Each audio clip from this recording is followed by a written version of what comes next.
ನಮಸ್ಕಾರ. ಒಂದು ಸಣ್ಣ ಉದಾಹರಣೆಯೊಂದಿಗೆ ಇವತ್ತಿನ ವಿಡಿಯೋನ ಆರಂಭ ಮಾಡೋಣ. ಇಲ್ಲಿ ಇಬ್ರು ಮಲ್ಕೊಂಡಿದ್ದಾರೆ. ಒಬ್ಬ ತನ್ನ ಹಾಸಿಗೆಯಲ್ಲಿ ಮಲ್ಕೊಂಡಿದ್ದಾನೆ, ಮತ್ತೊಬ್ಬ ಈ ಒಂದು ಸೋಫಾದಲ್ಲಿ ಮಲ್ಕೊಂಡಿದ್ದಾನೆ. ಹಾಸಿಗೆಯಲ್ಲಿ ಮಲಗಿರುವಂತಹ ವ್ಯಕ್ತಿ ನಿಜವಾದಂತಹ ನಿದ್ದೆಯನ್ನ ಮಾಡ್ತಾ ಇದ್ದಾನೆ.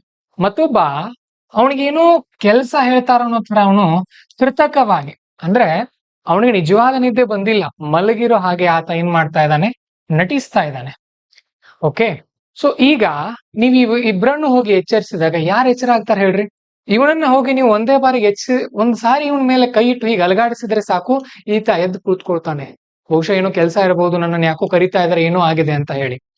ಆದ್ರೆ ಇವನನ್ನ ಹೋಗಿ ಬರೀ ಭುಜ ತಟ್ಟಿದ್ರೆ ಎಲ್ಲ, ಅವ್ನ ಹೆಸರು ಹಿಡಿದು ಕೂಗಿದ್ರು ಕೂಡ, ನೀವು ನೀರನ್ನ ಚೆಲ್ಲಿದ್ರು ಕೂಡ ಆತ ಹೇಳೋದಿಲ್ಲ. ಯಾಕೆ ಹೇಳ್ರಿ?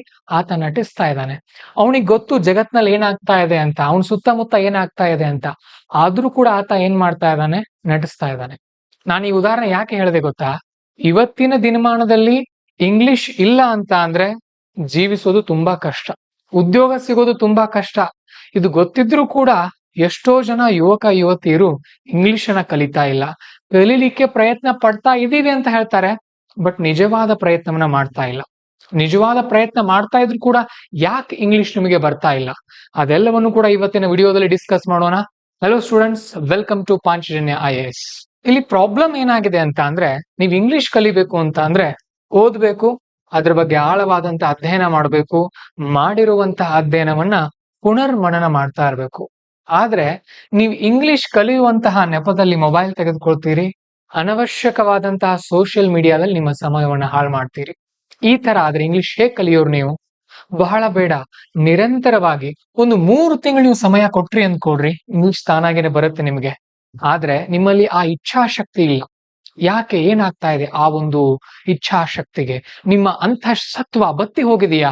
ನಿಮ್ಮ ಆತ್ಮಸಾಕ್ಷಿ ನಿಮಗೆ ಗೊತ್ತಿದೆ, ನಿಮ್ಮ ಅಪ್ಪ ಅಮ್ಮ ನಿಮ್ಗೆ ಯಾಕೆ ದುಡ್ಡು ಕೊಡ್ತಾ ಇದ್ದಾರೆ, ನಿಮ್ಮ ಮೇಲೆ ಅವ್ರು ಇಟ್ಕೊಂಡಿರುವಂತಹ ಭರವಸೆಗಳು, ಅದೆಲ್ಲವೂ ಕೂಡ ನಿಮ್ಗೆ ಗೊತ್ತಿದೆ. ಆದ್ರೆ ನಿಮ್ಮ ಆತ್ಮಸಾಕ್ಷಿಗೆ ನೀವು ವಂಚನೆಯನ್ನ ಮಾಡ್ತಾ ಇದ್ದೀರಿ. ಹೌದು ಅಲ್ವೋ? ಯಾಕೆ ಈ ವಿಡಿಯೋ ಮಾಡ್ತಾ ಇದೀವಿ ಅಂತ ಅಂದ್ರೆ, ನಾವು ಕರ್ನಾಟಕದವರು, ಕನ್ನಡದ ಮಣ್ಣಿನಲ್ಲಿ ಸಾಕಷ್ಟು ಶಕ್ತಿ ಇದೆ. ಒಂದು ಉದಾಹರಣೆ ತೋರಿಸ್ಲಾ ನಿಮ್ಗೆ? ಬನ್ನಿ. ಇದು ನಮ್ಮ ಕರ್ನಾಟಕದ ಗತ ವೈಭವ. ಕನ್ನಡಿಗರು ಯಾರು ಅಂತ ಯಾರಾದ್ರೂ ಕೇಳಿದ್ರೆ ಈ 3 ಚಿತ್ರಗಳನ್ನ ತೋರಿಸ್ಬಿಡ್ರಿ ಸಾಕು. ನಂಬರ್ 1, ಕೈಲಾಸನಾಥ ದೇವಾಲಯ. ಯಾರು ಕಟ್ಟಿರೋದು ಇದನ್ನ ಹೇಳ್ರಿ? ಕಮೆಂಟ್ ನಲ್ಲಿ ನೀವೇ ಬರೀರಿ, ನಾನು ಮೊದಲ ಅಕ್ಷರ ಮಾತ್ರ ಹೇಳ್ತೇನೆ. ಇದು ಜಗತ್ತಿನಲ್ಲೇ ಒಂದೇ ಶಿಲೆಯಲ್ಲಿ ಕೆತ್ತಿರುವಂತಹ ಅತ್ಯಂತ ದೊಡ್ಡದಾದಂತಹ ದೇವಾಲಯ. ಕರ್ನಾಟಕದ ಹೆಗ್ಗುರುತು. ನಮ್ ಕರ್ನಾಟಕದಲ್ಲಿ ಇಲ್ಲ, ಮುಂಬೈ ಸಮೀಪದಲ್ಲಿದೆ. ಅಂದ್ರೆ ನಮ್ಮ ಕರ್ನಾಟಕ ಅಲ್ಲಿವರೆಗೂ ವಿಸ್ತರಿಸಿತ್ತು. ಇಷ್ಟು ಅಚ್ಚುಕಟ್ಟಾದ ವಾಸ್ತುಶಿಲ್ಪವನ್ನ ಕರ್ನಾಟಕ ಹೊಂದಿತ್ತು. ಇಂಗ್ಲಿಷ್ ಕಲಿಯೋದು ಇದಕ್ಕಿಂತ ಕಷ್ಟನಾ? ಈ ದೇವಾಲಯ ಕಟ್ಟೋದು ಕಷ್ಟನಾ ಅಥವಾ ಇಂಗ್ಲಿಷ್ ಕಲಿಯೋದು ಕಷ್ಟನಾ? ನೀವೇ ಥಿಂಕ್ ಮಾಡ್ರಿ. ಬೇಲೂರು ಹಳೆಬೀಡುಗಳ ಶಿಲಾಬಾಲಿಕೆಯರನ್ನ ನೋಡ್ರಿ. ಇಂಗ್ಲಿಷ್ ಕಲಿಯೋದು ಇದಕ್ಕಿಂತ ಕಷ್ಟನಾ? ಇಷ್ಟು ಸೊಗಸಾಗಿರುವಂತ ಶಿಲ್ಪಕಲೆಯನ್ನ ಮಾಡೋದು ಟೈಮ್ ತೆಗೆದುಕೊಳ್ಳುತ್ತೋ ಅಥವಾ ಇಂಗ್ಲಿಷ್ ಕಲಿಯೋದು ಟೈಮ್ ತೆಗೆದುಕೊಳ್ಳುತ್ತೋ? ನೀವೇ ಆಲೋಚನೆ ಮಾಡ್ರಿ. ಕಷ್ಟ. ಇವು 3ಕ್ಕಿಂತ ಸುಲಭವಾಗಿದೆಯಲ್ಲ ಇಂಗ್ಲಿಷು. ಅಂದ್ರೆ ಇಂಥದ್ದನ್ನ ಮಾಡಿರುವಂತಹ ಕನ್ನಡಿಗರಿಂದ ಇವತ್ತು ಇಂಗ್ಲಿಷ್ ಕಲೀಲಿಕ್ಕೆ ಆಗ್ತಾ ಇಲ್ಲ ಅಂದ್ರೆ ಇದರ ಅರ್ಥ ಏನು? ನಾವು ದುರ್ಬಲರಾಗಿದ್ದೀವಿ. We are getting weak day by day. ಈ ದೌರ್ಬಲ್ಯ ನಮ್ಮಲ್ಲಿ ಇರಬಾರ್ದು. ಈ ದೌರ್ಬಲ್ಯ ನಮ್ಮಲ್ಲಿ ಬೆಳೀತಾ ಹೋದ್ರೆ ಮುಂದೆ ಬರುವಂತಹ ಪೀಳಿಗೆ ನಮ್ಮನ್ನ ಬೈಯುತ್ತೆ. ಇವತ್ ಹೇಗೆ ನಾವು ನಮ್ಮ ಹಿರಿಯರನ್ನ ಬೈತೀವಿ ನೋಡ್ರಿ, ನಮ್ಮ ಅಜ್ಜ ನಮ್ಮ ಆಸ್ತಿಯನ್ನ ಮಾರ್ದ, ನಮ್ಮ ಮುತ್ತಜ್ಜ ನಮ್ಮ ಹೊಲವನ್ನೆಲ್ಲ ಬೇರೆಯವರು ಕೊಟ್ಬಿಟ್ಟ. ಹಾಗೆ ನಿಮ್ಮ ಮುಂದಿನ ಪೀಳಿಗೆ ನಮ್ಮಪ್ಪ ನಮ್ಮಮ್ಮ ಇಂಗ್ಲಿಷ್ ಚೆನ್ನಾಗಿ ಕಲೀಲಿಲ್ಲ, ನಮಗೂ ಕೂಡ ಕಲಿಸ್ಲಿಲ್ಲ ಅಂತ ಹೇಳ್ತಾರೆ. ಹಾಗೆ ಬಯಸ್ಕೊಳ್ಳೋಕ್ ನಿಮ್ಗೆ ಆಸಕ್ತಿ ಇದೆಯಾ? ಖುಷಿ ಪಡ್ತೀರಾ ನಿಮ್ಮ ಮುಂದಿನ ಪೀಳಿಗೆ ನಿಮ್ಮನ್ನ ಬೈದ್ರೆ? ಹೆಮ್ಮೆಯಿಂದ ನಿಮ್ ಬಗ್ಗೆ ಹೇಳ್ಕೊಳ್ಬಾರ್ದ ಅವರು? ಹಾಗಾಗಿ ಇವತ್ತು ನೀವು ಇಂಗ್ಲಿಷ್ ಕಲಿಬೇಕು. ಇವತ್ KS ಪರೀಕ್ಷೆಯಲ್ಲಿ ಆಗಿರುವಂತ ಅನ್ಯಾಯ ನಿಮ್ಗೆಲ್ರಿಗೂ ಕೂಡ ಗೊತ್ತಿದೆ. KS ಒಂದೇ ಅಲ್ಲ, ಬರಲಿರುವಂತಹ ಮುಂದಿನ ಎಲ್ಲಾ ಪರೀಕ್ಷೆಗಳಲ್ಲಿ ಇಂಗ್ಲಿಷ್ ಕಡ್ಡಾಯವಾಗಿ ಬೇಕೇ ಬೇಕಾಗತ್ತೆ. ನೀವ್ ಎಷ್ಟು ಚೆನ್ನಾಗಿ ಇಂಗ್ಲಿಷ್ ಕಲಿತೀರಿ ಅಷ್ಟು ಬೇಗ ನಿಮಗೆ ಉದ್ಯೋಗ ಸಿಗೋಕ್ ಆರಂಭ ಆಗುತ್ತೆ. ಹೇಗ್ ಕಲಿಯೋದು ಅದೆಲ್ಲವನ್ನು ಕೂಡ ಹೇಳ್ತೀನಿ. ನೀವೇ ಹೇಳ್ರಿ, ಈ ಶಿಲ್ಪ ಕಲೆಗಳಿಗಿಂತ ಇಂಗ್ಲಿಷ್ ಕಷ್ಟನಾ? ದೇವ್ರಾಣೆ ಇಲ್ಲ. ನನ್ ತಲೆ ಮುಟ್ಕೊಂಡು ಹೇಳ್ತೀನಿ, ಇಂಗ್ಲಿಷ್ ಅಷ್ಟು ಕಷ್ಟ ಇಲ್ಲ. ಸುಲಭವಾಗಿದೆ, ಸುಲಭವಾಗಿದೆ, ಸುಲಭವಾಗಿದೆ. ಕೆಲ ವಿದ್ಯಾರ್ಥಿಗಳನ್ನ ನಾನು ನೋಡ್ತಾ ಇರ್ತೀನಿ, ನನಗೆ ಮೆಸೇಜ್ ಮಾಡ್ತಾರೆ, ಸರ್ ನನಗೆ ಇಂಗ್ಲಿಷ್ ಕಲಿಯೋಕೆ ತುಂಬಾ ಆಸಕ್ತಿ ಇದೆ, ನನ್ನಿಂದ ಆಗ್ತಾ ಇಲ್ಲ ಸರ್, ನಾನು ಏನ್ ಮಾಡ್ಲಿ ಸರ್? ಅವರು ಮೆಸೇಜ್ ಮಾಡಿರುವಂತಹ ಮೊಬೈಲ್ ನಲ್ಲಿ ಇಂಟರ್ನೆಟ್ ಇರುತ್ತಲ್ವಾ, ಇಂಟರ್ನೆಟ್ ನಲ್ಲಿ ಯೂಟ್ಯೂಬ್ ಇದೆ, ಸೋಷಿಯಲ್ ಮೀಡಿಯಾ ಇದೆ, ChatGPT ಇದೆ, ಆಪ್ಗಳೇ ಬಂದಿವೆ ಇಂಗ್ಲಿಷ್ ಕಲಿಸೋಕೆ. ಇನ್ನು ನಾನು ಮುಂದೆ ತೋರಿಸ್ತೀನಿ ಏನೇನಿದೆ ಅಂತ. ಇದೆಲ್ಲ ಇರುವಾಗ ನಮ್ಮಿಂದ ಆಗ್ತಾ ಇಲ್ಲ ಅಂತ ಅಂದ್ರೆ ಇಚ್ಛಾಶಕ್ತಿಯ ಕೊರತೆ. ಮಾಡ್ತೀನಿ ಅನ್ನೋದು ಮಲ್ಕೊಂಡ್ ಬಿಡೋದು, ಮಾಡ್ತೀನಿ ಅನ್ನೋದು ಮಲ್ಕೊಂಡ್ ಬಿಡೋದು. ಹೀಗಾದ್ರೆ ಆಗಲ್ಲ, ಜಾಗೃತರಾಗಬೇಕು. ನೋಡ್ರಿ, ಮಹಾತ್ಮ ಗಾಂಧೀಜಿಯನ್ನ ನೀವು ಇಷ್ಟ ಪಡ್ತಿರೋ ಬಿಡ್ತಿರೋ ನಿಮಗ್ ಬಿಟ್ಟಿರೋದು.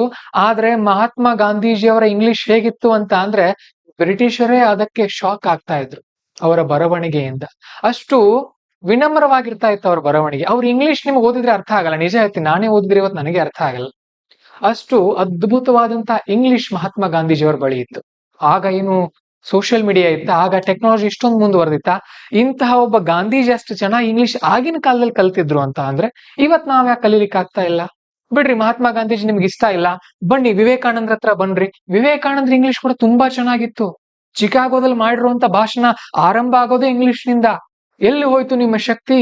ಎಲ್ಲಿ ಹೋಯ್ತು ನಿಮ್ಮ ಸಾಮರ್ಥ್ಯ? ಇತಿಹಾಸವನ್ನ ನಾವು ಚೆನ್ನಾಗಿ ನೆನಪಿಟ್ಕೊಳ್ಳಿಲ್ಲ ಅಂತ ಅಂದ್ರೆ ಇತಿಹಾಸವನ್ನ ಬರೀಲಿಕ್ಕೆ ಆಗೋದಿಲ್ಲ. ವಿವೇಕಾನಂದರ ಸಾಹಿತ್ಯವನ್ನ ಅದ್ಭುತವಾಗಿ ಕನ್ನಡದಲ್ಲಿ ನಾವು ಅನುವಾದ ಮಾಡ್ಕೊಂಡಿದೀವಿ. ಈಗಿನ ಅನುವಾದಗಳನ್ನ ನೋಡಿದ್ರೆ ನನಗೆ ನಾಚಿಕೆ ಆಗುತ್ತೆ, ಅಷ್ಟು ಕೆಟ್ಟ ರೀತಿಯಲ್ಲಿ ಕನ್ನಡ ಅನುವಾದ ಆಗ್ತಾ ಇದೆ. ಅಟ್ಲೀಸ್ಟ್ ಅನುವಾದಕರಾಗಿ ಆದ್ರೂ ನೀವು ಬೇಕು ಮುಂದಿನ ಪೀಳಿಗೆಗೆ. ನೋಡ್ರಿ, ಓದ್ರಿ, ಕಣ್ತೆರದ್ ನೋಡ್ರಿ. ಇನ್ನು ಬನ್ರಿ, ಡಾಕ್ಟರ್ BR ಅಂಬೇಡ್ಕರ್ ಅವರು. ಇವ್ರ ಬಗ್ಗೆ ಎರಡು ಮಾತೇ ಇಲ್ಲ. ಕಡು ಬಣತನದಲ್ಲಿ ಹುಟ್ಟಿ ಜಾತಿ ಭೇದವನ್ನ ತುಂಬಾ ನೋವಿನಲ್ಲಿ ಅನುಭವಿಸಿ ಜಗತ್ತಿನಾದ್ಯಂತ ಸಂಚರಿಸಿ ಹಲವಾರು ಲೈಬ್ರರಿಗಳಲ್ಲಿ ಓದಿ ಅಂಬೇಡ್ಕರ್ ಅವರ ಇಂಗ್ಲಿಷ್ ಸ್ಪೀಚ್ಗಳನ್ನ ನೋಡ್ರಿ.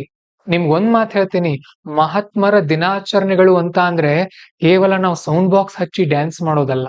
ಅಟ್ ಲೀಸ್ಟ್ ಅವ್ರು 10% ಆದ್ರೂ ನಾವು ಹೋಗೋದು. 100% ಅಂತೂ ಆಗೋಕ್ ಆಗಲ್ಲ ಅನ್ಕೊಡ್ರಿ, 10% ಆದ್ರೂ ನಾವು ಹೋಗ್ಬೇಕು. ಇನ್ನೇನ್ ಬೇಕು? ಈ 3 ಜನ ಇದಾರಲ್ಲ, ಮಹಾತ್ಮ ಗಾಂಧೀಜಿ, ವಿವೇಕಾನಂದರು, ಅಂಬೇಡ್ಕರ್, ಈ 3 ಜನರ ಬಗ್ಗೆ ನೀವು ತಿಳ್ಕೊಂಡ್ ಬಿಡ್ರಿ, ಭಾರತ ನಿಮಗೆ ತಿಳಿದ ಹಾಗೇನೆ. ಅವ್ರ ಇಂಗ್ಲಿಷ್ ನೋಡ್ರಿ ಎಷ್ಟು ಚೆನ್ನಾಗಿತ್ತು. ಸರ್, ಅವರೆಲ್ಲ ಬೇರೆ ಬೇರೆ ರಾಜ್ಯದವ್ರು, ನಮ್ಮ ರಾಜ್ಯದವ್ರ ಬಗ್ಗೆ ಹೇಳ್ರಿ. BM ಶ್ರೀಕಂಠಯ್ಯನವರು, ಏನಂತ ಕರಿತೀವಿ ನಾವು ಇವರನ್ನ? ಕನ್ನಡದ ಕಣ್ವ ಅಂತೀವಿ BM ಶ್ರೀಕಂಠ ಇವರನ್ನ. ಏನಿದ್ರು ಇವರು? ಇಂಗ್ಲಿಷ್ ಪ್ರೊಫೆಸರ್ ಇದ್ರು. ಕುವೆಂಪುನವರು ಮೊದಲು ತಮ್ಮ ಹಾಡನ್ನ ಬರೆದದ್ದು ಇಂಗ್ಲಿಷ್ ನಲ್ಲಿ. ಅಚ್ಚುಕಟ್ಟಾದ ಇಂಗ್ಲಿಷ್ ಅನ್ನ ಕಲಿತಿರುವಂತ ವ್ಯಕ್ತಿ ಮುಂದೆ ಕನ್ನಡಕ್ಕೆ ಬರ್ತಾರೆ.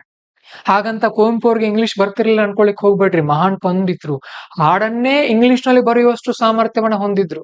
ಸರ್, ಇದಕ್ಕಿಂತ ಏನಾದ್ರೂ ಒಂದು ಕುತೂಹಲವಾಗಿರುವಂತಹ ಸುದ್ದಿ ಇದೆಯಾ ಅಂತ ಕೇಳಿದ್ರೆ ಹೇಳ್ತೀನಿ ನೋಡ್ರಿ.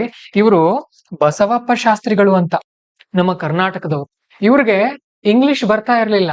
ಏನ್ ಮಾಡಿದ್ರು ಗೊತ್ತಾ? ಶೇಕ್ಸ್ಪಿಯರ್ನ ಒಥೆಲೋ ಅಂತ ಒಂದು ನಾಟಕ ಬರುತ್ತೆ. ಆ ನಾಟಕವನ್ನ ಕನ್ನಡಕ್ಕೆ ಅನುವಾದ ಮಾಡಬೇಕಾಗಿತ್ತು.